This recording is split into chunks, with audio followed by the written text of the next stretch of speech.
नमस्कार, मी दीपाली कुलकर्णी माझ्या किचनमध्ये तुमचं खूप खूप स्वागत करते। आज आपण बनवणार आहोत झटपट अशी होणारी शेंगदाणा चिक्की। त्यासाठी इथे मी 1 वाटी शेंगदाणे भाजून घेतलेले आहेत व त्याचे सगळे साल काढून घेतलेले आहेत, 2-2 तुकडे करून घेतलेले आहे व इथे 1 वाटी गूळ मी किसून घेतलेला आहे। तर आता आपण गूळ आपण मेल्ट करायला ठेवूत आता।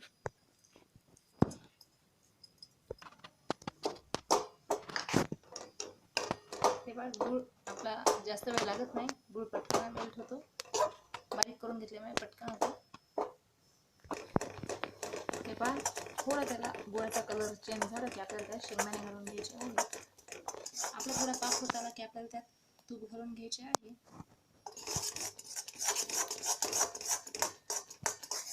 थोडा त्याचा कलर चेंज झाला की आपण शेंगदाणे घालून घेऊ। आपण त्यात शेंगदाणे घालून घेऊ, आता गूळ करून घेऊ। हे पहा, आपण एकत्र केलेले आहे। आता आपण हे ताटलेलं तूप लावून घेतलेले आहे।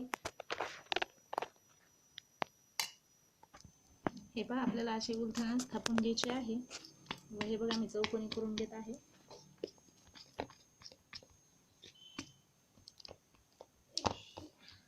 हे पहा, आपल्याला त्याला चाकून आपण याचे कट करून घेऊ।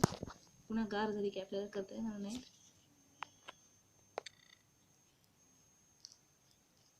तर तयार झालेली आहे आपली शेंगदाणा चिक्की।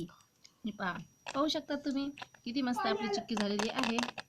हे पहा, तर पुन्हा भेटूया नेक्स्ट व्हिडिओमध्ये नवीन रेसिपी सोबत। माझ्या चॅनलवर जर नवीन असेल तर जरूर चॅनल सबस्क्राईब करा व नवनवीन रेसिपीचा आनंद घ्या। पुन्हा भेटूया नेक्स्ट व्हिडिओमध्ये। धन्यवाद।